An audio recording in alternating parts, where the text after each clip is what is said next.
Hello everyone, আসসালামু আলাইকুম। তো এবারও তোমাদের সাথে আমি আমার 3 দিনের ঈদের ব্লগ একটা ভিডিওতে শেয়ার করব। তো ফার্স্টেই যে হাটে ভিডিওটা দেখছো, এখানে আমার বাবা, মামা আর ভাইরা গিয়েছিল হাটে গরু কিনতে। যেহেতু কোরবানি ঈদের মেন টপিক হচ্ছে গরু, তাই তোমাদেরকে আগে গরু হাটের থেকে ঘুরে আনলাম। যাই হোক, আমার মামাদের থেকে আমি উদ্ধার করে এই ভিডিওটা আমার ভিডিওতে অ্যাড করেছি। তো সেকেন্ড ডেতে আমি গিয়েছিলাম বড় মামার বাসায়, প্রত্যেক বছর যেভাবে যাই গরু দেখতে, এবারও গিয়েছিলাম। অ্যান্ড তারপর গিয়ে তাদের গরু দেখে আসলাম। দেন আমি এখানে গরু দেখার পাশাপাশি বড় মামার বাসায় এই মালটা গাছটা দেখতে পাই, যেটা কিনা গেটের পাশে সাজানো ছিল। অ্যান্ড এটা আমার এত ভালো লাগতেছিল দেখতে, ভাবলাম তোমাদের সাথেও শেয়ার করি। অ্যান্ড গাছ দেখতে দেখতে হুট করে দেখি পাশে দিয়ে একটা গরু অ্যান্ড কুকুর মারামারি লাগাই দিয়েছে। তো এটা তো দেখতে আমার অনেক বেশি ভালো লাগতেছিল। অ্যান্ড তারপর এইসব কাহিনী দেখতে দেখতে আমাদের ফিরতে অনেক বেশি দেরি হয়ে যায়, যার কারণে আমাদের অটোতেই ক্ষুধা লেগে যায়। দেন নীলক্ষেতে বিরিয়ানির দোকান, তো তোমরা জানোই কত মজা নীলক্ষেতে বিরিয়ানি। সেখান থেকে রিক্সা থামিয়ে আমরা বিরিয়ানি নিয়ে অটোতে বসে বসে বিরিয়ানি খাই। এটা আমাদের একটা বেস্ট এক্সপিরিয়েন্স ছিল।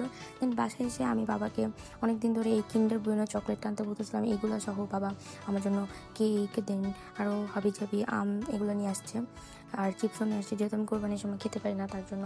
অ্যান্ড বাসায় এসে রাতে 3টা পর্যন্ত আমি বসে বসে মেহেদি লাগাইছি, কারণ অর্গ্যানিক মেহেদি তোমরা নিশ্চয়ই জানো যে কালার আসতে অ্যাটলিস্ট 2 থেকে 3 দিন সময় লাগে। এর জন্য একটু কষ্ট হলেও আমি সেদিনকার লাগানোর চেষ্টা করেছি। অ্যান্ড এই ডিজাইনগুলো আমি যেহেতু ভিডিও থেকে দেখে দিয়েছি, তার জন্য বেশি একটা ভালো হয়নি। আর উপরের যে মেহেদিটা দিয়েছি, এটা আমি আমার নিজের আইডিয়া থেকে নিজে থেকে ভেবে চিনতে দিয়েছি, যার জন্য আমার কাছে ভালো লাগছে। কেন জানি আমি ফোন দেখে বা ডিজাইন দেখে মেহেদি লাগালে ওইটা ভালো লাগে না আমার কাছে। দেন পরের দিনের সকালে এরকম একটা কালার আসছিল হাতে মেহেদির। তারপর এর মাঝখানে আমি আমাদের যে গরুর মাংস কাদের কাদের দেওয়া হবে তাদের নামের লিস্ট করেছি। অ্যান্ড প্রত্যেকটা পলিথিনে যেহেতু মার্কেট দিয়ে লিখলে নাম রক্ত আর পানিতে মুছে যায়, দেন এবার আমি চিন্তা করলাম যে কস্টেপ দিয়ে প্রত্যেকটা এভাবে লাগাবো।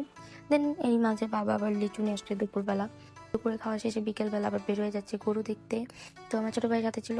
দেন এই যে আমাদের গরু, অ্যান্ড পাশে গরুটা হচ্ছে যেটা তোমরা দেখেছিলে বড় মামার বাসায়, ভিডিও ক্লিপে নিশ্চয়ই দেখেছো। এটা বড় মামা প্রত্যেকটা ভাই বোনদের জন্য এই গরুটা কিনে এটা পাঠিয়েছে। অ্যান্ড এই তো আমার ছোটো মামি আবার এই ছাগলটা কিনেছে। তো এই দেন বাসায় এসে দেখাচ্ছে এটা রাতের ক্লিপ, আমার মেহেদির রং অনেকটাই গাঢ় হয়েছে। অ্যান্ড আমার বড় বোন চাঁদ রাতের দিন কাঁচা ফুল কিনতে যায়, তার ঘর সাজাতে ভালো লাগে এই কাঁচা ফুল দিয়ে ঈদের সময়। দেন আমার জন্য এই গোলাপটা নিয়ে আসে, অ্যান্ড অনেক বেশি সুন্দর এই গোলাপ ফুলটা। তো আজকে ভিডিওটা এই গোলাপ দিয়েই শেষ করছি। আল্লাহ হাফিজ।